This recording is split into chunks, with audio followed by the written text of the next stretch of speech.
Hello friends, welcome back to my channel. ഇന്ന് ഞാനൊരു കറിയാണ് ഉണ്ടാക്കാൻ പോകുന്നത്. മട്ടൺ കൊണ്ടുള്ളൊരു കുറുമയാണ് ഞാൻ ഇന്ന് ചെയ്യുന്നത്. ഇതിന് വേണ്ട സാധനങ്ങളെല്ലാം ഞാനിവിടെ എടുത്തു വെച്ചിട്ടുണ്ട്. അതുപോലെ ഇതുണ്ടാക്കാൻ വേണ്ടി ഞാൻ ഒരു കുക്കർ ഇവിടെ ഗ്യാസിൽ ചൂടാകാൻ വേണ്ടി വെച്ചിട്ടുണ്ട്. അത് നന്നായിട്ട് ചൂടായിട്ട് വരുമ്പോഴത്തേക്ക് അതിലോട്ട് വെളിച്ചെണ്ണ ഒഴിച്ചു കൊടുക്കാം. ഏകദേശം ഒരു 3 ടേബിൾ സ്പൂണോളം വെളിച്ചെണ്ണയാണ് ഞാൻ ഇവിടെ ഒഴിച്ചു കൊടുത്തിരിക്കുന്നത്. അത് നല്ലതുപോലെ ഒന്ന് ചൂടായിട്ട് വരുമ്പോഴത്തേക്ക് അതിലോട്ട് ചെറിയ ഉള്ളി അരിഞ്ഞത് ഇട്ട് ഒന്ന് നല്ലതുപോലെ മൂപ്പിച്ചെടുക്കാം. ഈ കറി ഉണ്ടാക്കാനുള്ള സവാളയും ചെറിയ ഉള്ളിയൊക്കെ ഞാനിവിടെ അരിഞ്ഞെടുത്ത് വെച്ചിട്ടുണ്ട്. ഞാനൊരു മീഡിയം വലുപ്പത്തിലുള്ള 2 സവാളയാണ് എടുത്തിരിക്കുന്നത്. അതുപോലെ ഏകദേശം ഒരു 1/2 കപ്പോളം ചെറിയ ഉള്ളി ഇവിടെ അരിഞ്ഞെടുത്ത് വെച്ചിട്ടുണ്ട്. അത് രണ്ടും കൂടെ ഇതിലോട്ടിട്ടിട്ട് ഒന്ന് നന്നായിട്ട് വഴറ്റിയെടുക്കണം. ഇതിലോട്ടിനി ആവശ്യത്തിന് ഉപ്പ് ചേർത്ത് കൊടുക്കാം.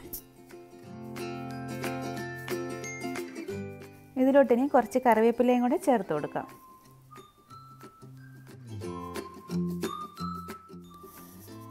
ഇനി ഇതിലോട്ട് പച്ചമുളകാണ് ഞാൻ ചേർത്ത് കൊടുക്കാൻ പോകുന്നത്. ഈ കറിയിൽ ഞാൻ പച്ചമുളകും കുരുമുളക് പൊടിയാണ് കൂടുതലായിട്ട് ചേർക്കുന്നത്. മുളക് പൊടി വളരെ കുറച്ച് മാത്രമേ ചേർക്കുന്നുള്ളൂ. എരിവൊക്കെ ഓരോരുത്തരും അവരവരുടെ ഇഷ്ടത്തിനനുസരിച്ച് ചേർത്ത് കൊടുക്കേണ്ടതാണ്. ഇനി ഇത് നന്നായിട്ടൊന്ന് വഴറ്റിയെടുക്കണം. എത്രത്തോളം സവാളയൊക്കെ വഴറ്റിയെടുക്കാൻ പറ്റുമോ അത്രത്തോളം വഴറ്റിയെടുക്കണം. ഇനി ഇതിലോട്ട് ചതച്ച് വെച്ചിരിക്കുന്ന ഇഞ്ചിയും വെളുത്തുള്ളിയും കൂടി ചേർത്ത് കൊടുക്കാം. ഇത് ഏകദേശം ഒരു ടേബിൾ സ്പൂണോളം വരും. അതും കൂടി ചേർത്തിട്ട് തീ കുറച്ച് വെച്ചിട്ട് നല്ലതുപോലെ ഒന്ന് അതിൻ്റെ പച്ചമണമൊക്കെ ഒന്ന് മാറുന്നിടം വരെ വഴറ്റിയെടുക്കാം.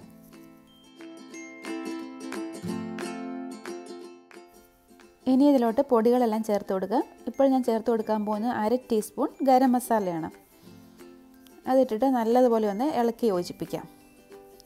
പിന്നെ ഇതിൽ ചേർക്കാനുള്ള ബാക്കിയുള്ള പൊടികളൊക്കെ ഞാനിവിടെ എടുത്ത് വെച്ചിട്ടുണ്ട്.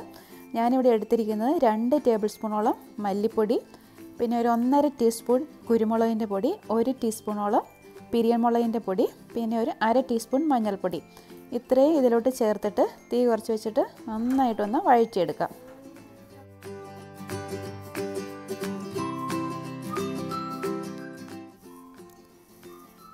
ഇവിടെ ഞാൻ കുറച്ച് അണ്ടിപ്പരിപ്പ് കുറച്ച് വെള്ളത്തിലൊന്ന് കുതിർക്കാൻ വേണ്ടി വെച്ചിട്ടുണ്ട്. ഇത് കറിയിലൊന്ന് അരച്ച് ചേർക്കാൻ വേണ്ടിയാണ്. ഇതൊന്ന് നന്നായിട്ട് കുതിർന്നതിന് ശേഷം ഒരു പിടി തേങ്ങയും ചേർത്തിട്ട് ഇത് മിക്സിയിലിട്ടിട്ട് നല്ല പേസ്റ്റ് പോലെ ഒന്ന് അരച്ചെടുക്കണം.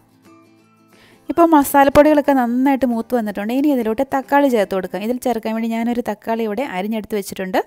അതിനി ഇതിലോട്ട് ചേർത്തിട്ട് നല്ലതുപോലെ ഒന്ന് വഴറ്റിയെടുക്കണം.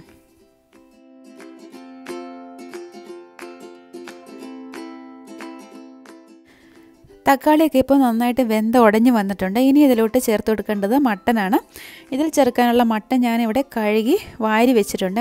അതിനി ഇതിലോട്ട് ചേർത്ത് കൊടുക്കാം.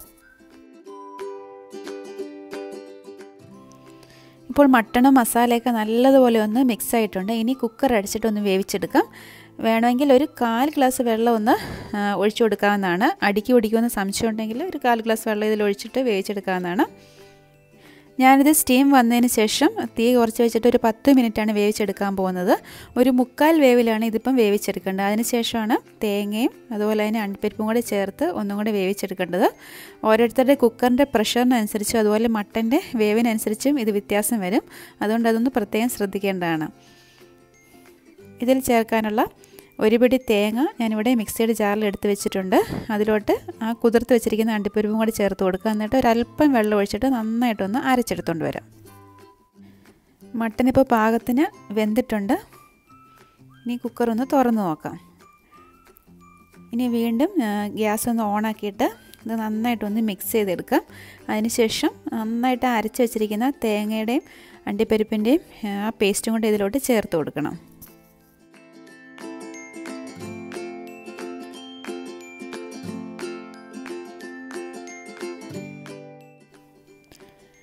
ഇനി കുക്കർ ചെറുതായിട്ടൊന്ന് അടച്ചിട്ട് ചെറിയ തീയിലിട്ടിട്ട് ഇതൊരു 10 മിനിറ്റും കൂടെ ഒന്ന് വേവിച്ചെടുക്കണം. അപ്പോഴത്തേക്കും നമ്മുടെ കറി റെഡിയാവും.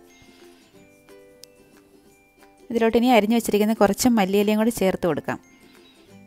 അങ്ങനെ നല്ല ടേസ്റ്റി ആയിട്ടുള്ള മട്ടൻ കുറുമ ഇവിടെ റെഡി ആയിട്ടുണ്ട്. നല്ല ടേസ്റ്റാണ് ഈ കറിക്ക്. ഇത് ചപ്പാത്തിയുടെ കൂടെ അല്ലെങ്കിൽ പത്തിരി, ഇടിയപ്പം ഇതിൻ്റെയൊക്കെ കൂടെ കൂട്ടി കഴിക്കാൻ പറ്റിയ നല്ലൊരു കോമ്പിനേഷനാണ്. അതുപോലെ അപ്പത്തിൻ്റെ കൂടെ വേണമെങ്കിലും ഇത് കൂട്ടി കഴിക്കാവുന്നതാണ്. ഇതിൻ്റെ വീഡിയോ നിങ്ങൾക്ക് ഇഷ്ടമായെന്ന് കരുതുന്നു. ഇഷ്ടമായാൽ തീർച്ചയായിട്ടും നിങ്ങളൊന്ന് ഉണ്ടാക്കി നോക്കണം. അതുപോലെ ഈ വീഡിയോ ലൈക്ക് ചെയ്യാനും കമൻറ്റ് ചെയ്യാനും ഷെയർ ചെയ്യാനും മറക്കരുത്. പിന്നെ ഹന്നാസ് റെസിപ്പി സബ്സ്ക്രൈബ് ചെയ്യാനും മറന്നു പോകരുത്. വീണ്ടും അടിപൊളിയായിട്ടുള്ള നല്ലൊരു വീഡിയോയുമായി കാണാം. Thank you for watching Hanna's recipes.